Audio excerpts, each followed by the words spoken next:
Today we're shifting our focus from the lysosome to another part of the cell called the mitochondria, which you've probably heard of before. There's a really infamous saying, the mitochondria is the powerhouse of the cell. And so I'm going to go into a little bit more detail on what the mitochondria is and sort of what you'll be hearing about today. And so why do cells need energy? So many pathways within the cell need energy to function. Energy can be used for quite a number of different things. So firstly, it's used to build proteins. And so we learned a lot about different types of proteins and enzymes yesterday, but those actually have to be built in the cell. And so in order to build those, the cell needs energy to do those sort of reactions and to meld things together. The next is to transport molecules in and out of cells. And so there's a lot of proteins that sit on the outside of the cell, which is called the cell membrane, and it controls what comes in and out. And there's some things that just kind of naturally go in and out, but there's other things that need a little bit of help to get there. And so in order for those to take place, you need a little bit of energy to sort of push it through.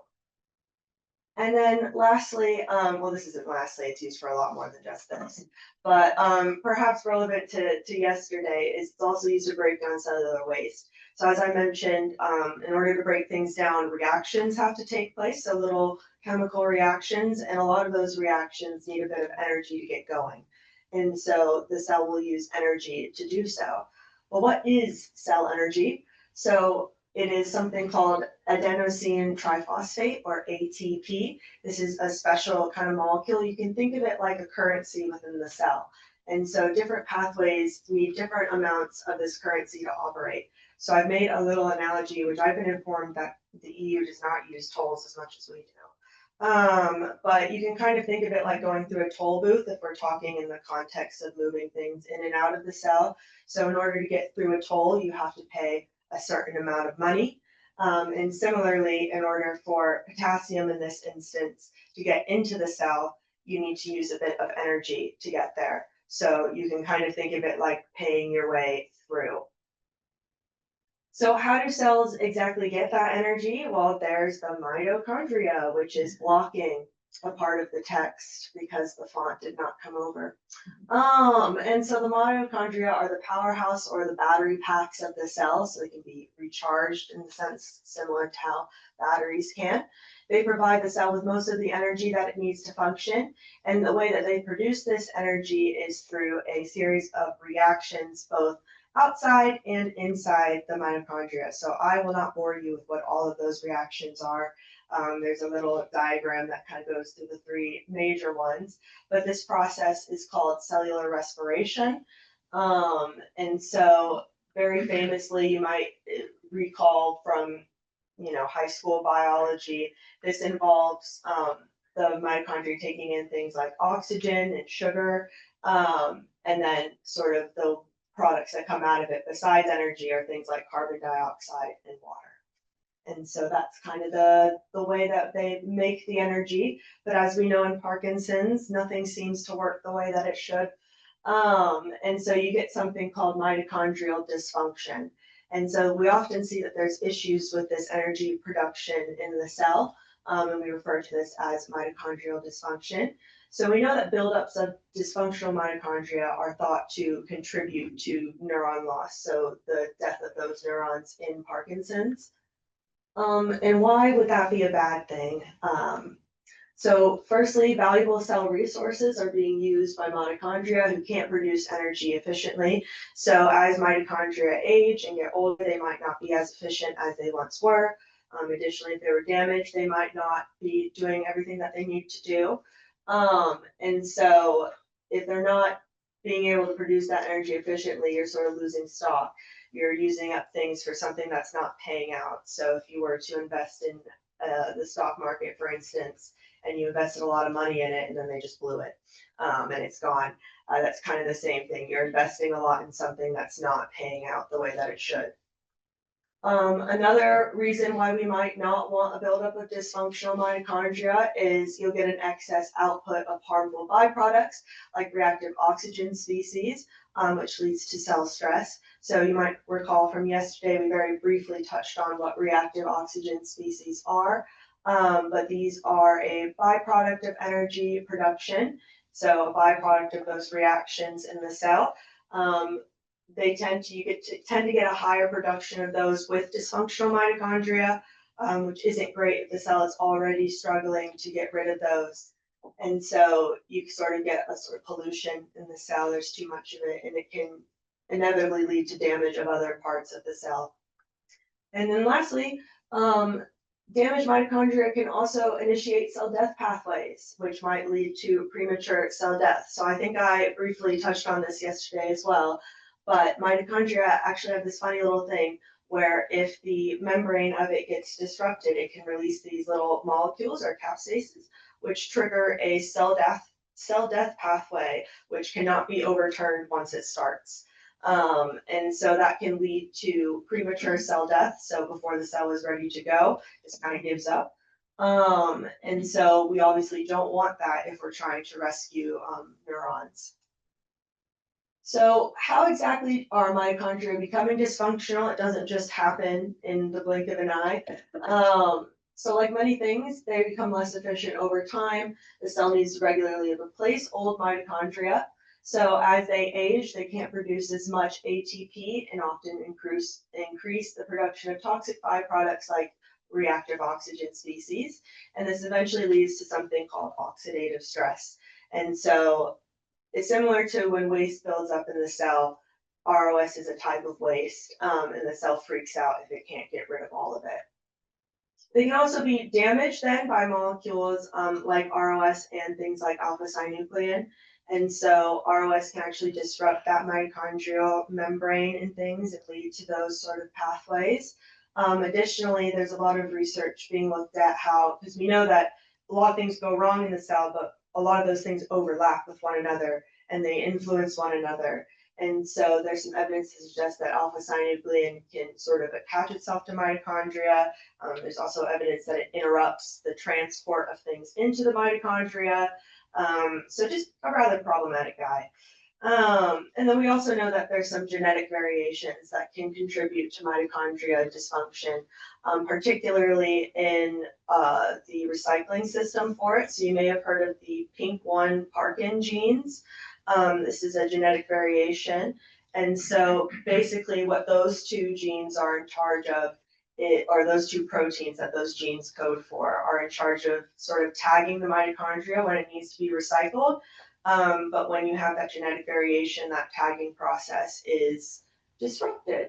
And so it can't recycle it the way that it really needs to. Which is something that our next presenter is going to be touching more on, is this actually mitochondrial recycling system, which is called mitophagy. And so I finished a little bit early. He'll be coming in at the 20, but I have time for questions if anyone has any about Parkinson's, mitochondria, UTC. Or did I do a good job? Yes. Can you say how many mitochondria there are in a cell, roughly, presumably different in different cells? Yes, so I don't know the exact quantifiable amount. Neurons require more than most. So neurons have a lot of energy requirements, so they'll have more than another cell. The cool thing about them is they'll move around in the cell depending on what needs energy. So they're kind of like a pack, and they'll move to one part if that part needs more energy at that time, and then they'll sort of drift on to the next one. So I don't know the actual number, because I'm assuming it would be very hard to count in a cell. Oh, do you know the number? Yeah, I found out that it's between a few hundred to a few thousand mitochondria in one cell, depending on the cell type. So that's a lot to go wrong. But yes, so that's What's the easiest way of detecting it? Mitochondrial dysfunction. easiest way of detecting it. There's a couple different ways. Alex might be able to help me with this a little bit. I know that you can sort of track the amount of a certain protein or a certain sort of chemical. So I would say, are we able to detect ROS? Yeah, and also you can detect mitochondrial DNA dysfunction. So you can basically tag the dysfunctional mitochondrial DNA, and that way compare it to the healthy DNA. And the operational will tell you how dysfunctional it is.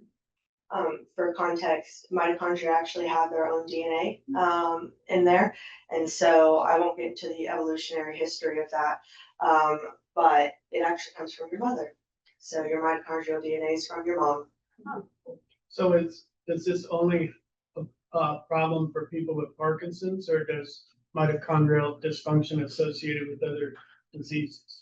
It's associated, so a lot of neurodegenerative diseases will have issues with energy production kind of generally, whether that's because there's something wrong with the mitochondria itself or similar to like alpha-synuclein building up we see in Alzheimer's, for instance, the proteins amyloid beta and tau build up and clump together. And so you would see a similar kind of disruption of cell functioning that you would see with the bundles of alpha-synuclein.